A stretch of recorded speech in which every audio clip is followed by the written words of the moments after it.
They wanna know what an American warrior is. Yeah. Anybody that served in the United States military honorably.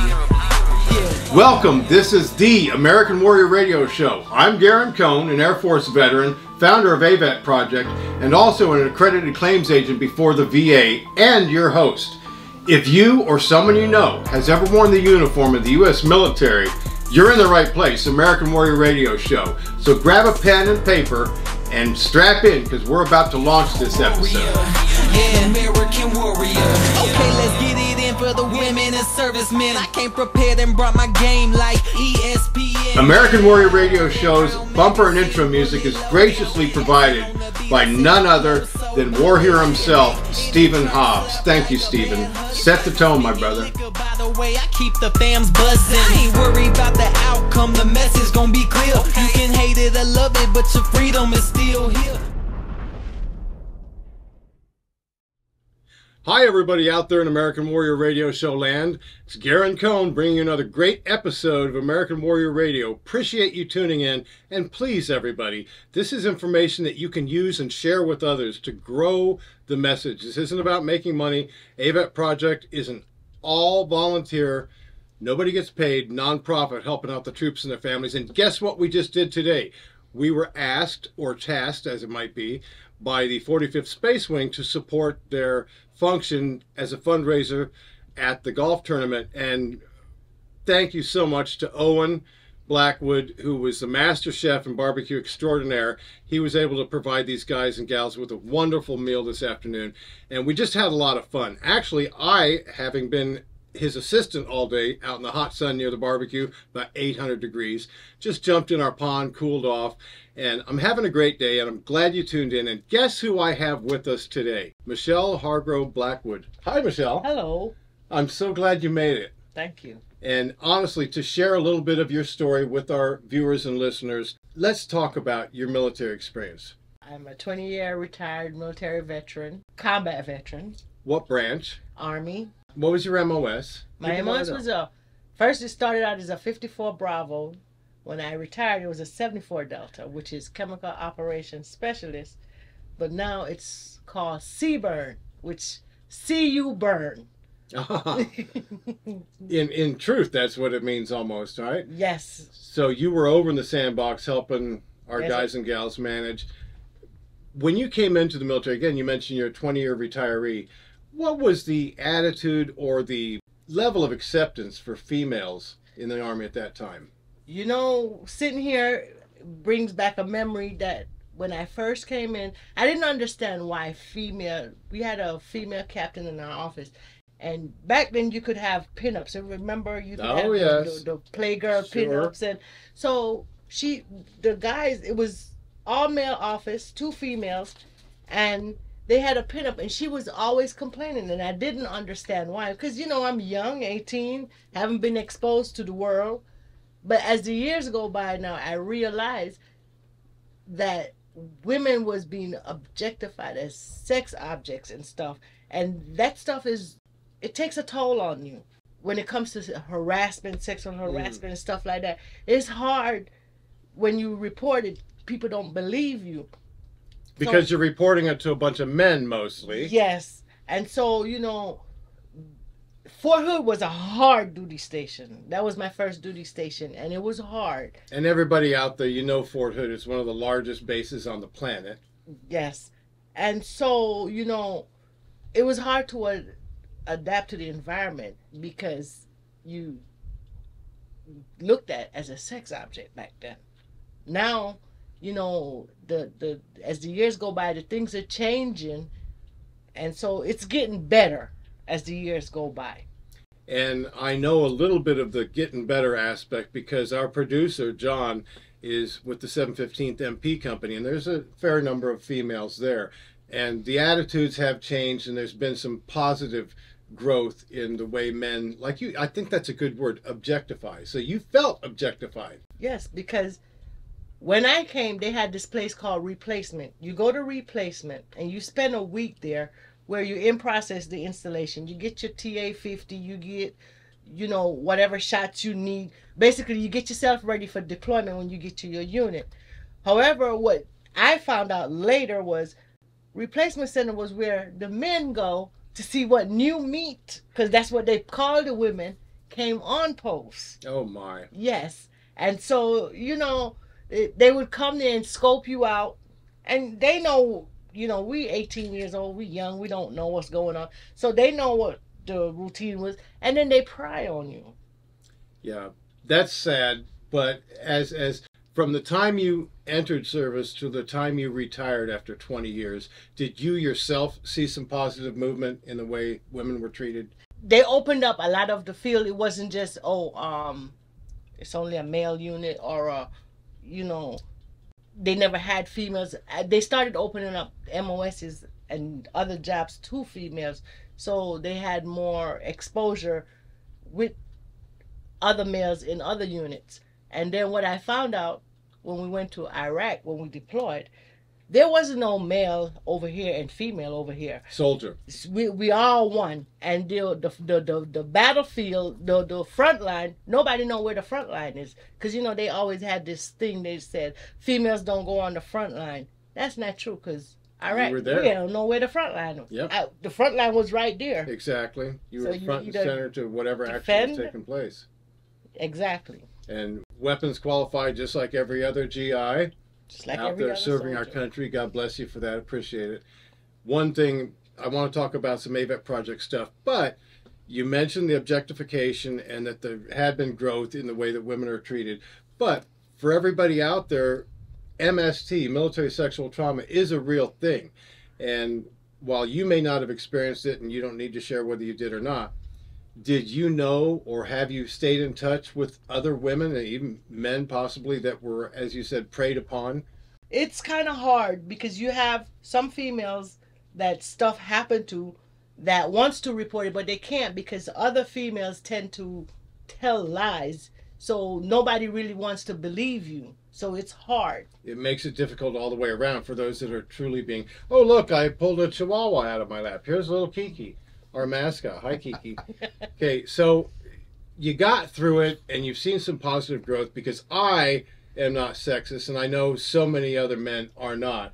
But, and it goes both ways. I mean, men have experienced military sexual trauma from their supervisors and what have you. So it's just a subject I always like to bring up, because I want the viewer out there to know that our military is making some progress. It's not all about tailhook back in the day. Things are getting better to some degree. Yes. So, and you survived 20 years. Again, thank you for that. Now, since you've been out, and I know you've engaged with the VA, and I was happy and fortunate enough to help you with some of your VA matters, AVET appeals. How has that played out? How do you accept the VA now?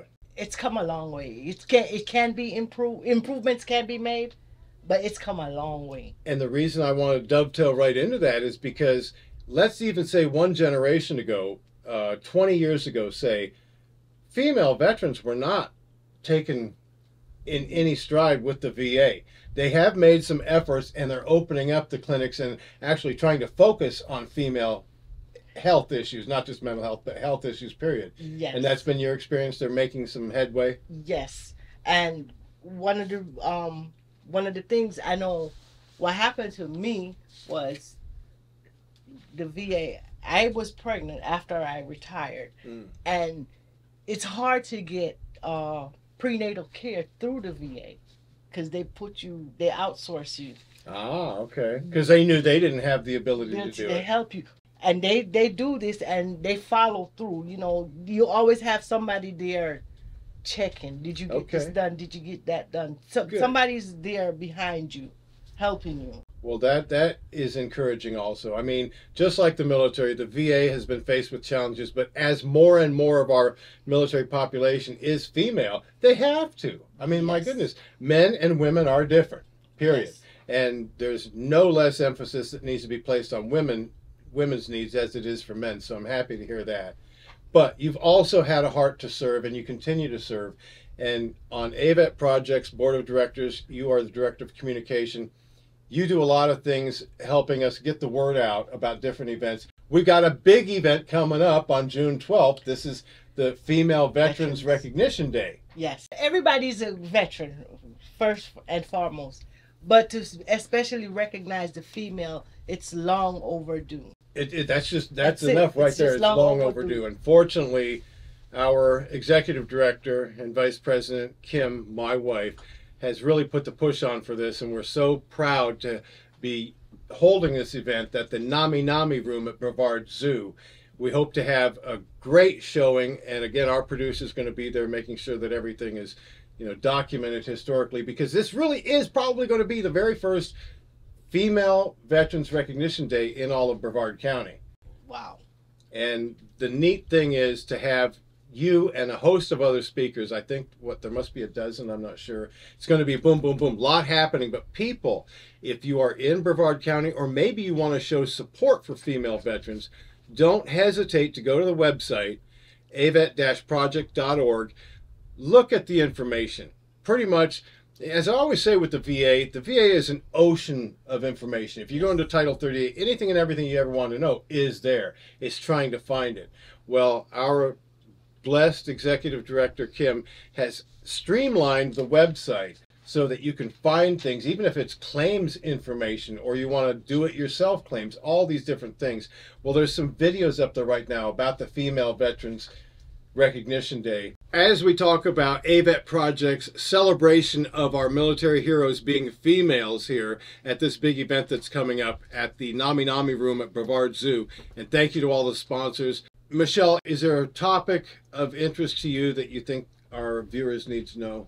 The VA should cover or educate more about women's health, as far as when you reach certain age, what kind of exams you need as a female, what kind of shots you need. We have the monthly breast exams, then, October is breast cancer awareness. So, things like those, they need, if you don't have a female doctor that can put you on those right tracks, it's hard, because having a male doctor, he don't really want to get into all of that stuff. So that's why we need more women's health education from the VA. That's well said. And honestly, when past Director, Undersecretary for Health, Dr. Shulkin, was interviewed by American Warrior Radio, we talked about some of those issues. Now, we're talking a span of 6-7 years ago. When you go in to see your primary care, just for conversation's sake, man or woman right now? It's a male. It's a male. And you don't have an issue with that? No, I've been with him for 10 years. Oh, good. And we have this relationship where we talk about what's going on. However, I had a female gynecologist while having the male at the same time. So it streamlined the process for me. So when the female retired, he understood and he worked with her, so he knew what my issues were. See, these are the stories that are heartwarming for me, because if there's a female veteran watching American Warrior Radio Show in Wyoming, where there's even less availability to healthcare, and I'm sure far less for female veterans, what's the primary point that you want to make to that gal out there, whether you're Rhode Island, Texas, wherever you're at? If you're a female, what can or should they do to make their voices known? Just really hone in on your primary care doctor, or your primary, because there's things as women that we have to do annually, sometimes biannually, or whatever the timeline might be. So you have to have that good rapport with your doctor so you can sit down and have these discussions. You have to be truthful and be comfortable with him to really sit down and explain or talk about female issues. Great point. And one thing I want to mention, if you're in a situation where you're not comfortable with your primary care provider, whether it's a female or a male, make your voices known. See the patient advocate and say, this person is not working for me. Yes. If you don't make the noise, if you don't make your concerns known, then nothing's going to change. There's an old saying, if nothing changes, nothing changes. So make yourself heard, right? Yes, because I remember when I first retired and I came, when I was going through the VA here, I wasn't pleased with the doctors I had. And I talked to you about it, and you told me, I can always go in and request to get another doctor. And that's what I did. I think I changed about 4 or 5 doctors till I got comfortable with the doctor that I am with now. And I've been with him for 10 years. That's what you need to take away from this, that if you're not satisfied or you're not comfortable, my goodness, we're talking about you can't get any more personal than your own body. Nope. Whether it's your boobies or other things, you need to know that you can make a change. And that's important for not just women, but men also. Michelle, I just want to thank you for taking time to share a little bit of your life and your history. There's still seats available and table sponsorships for $250, people. You can sponsor an 8-top.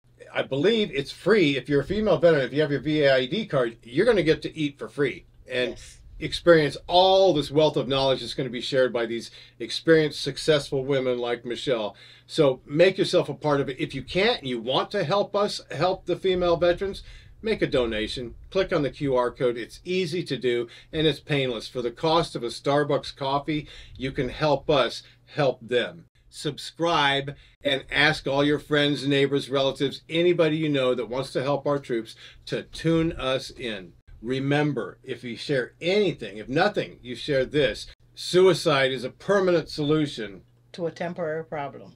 So keep that in mind. And until next time, don't forget, thank AVET.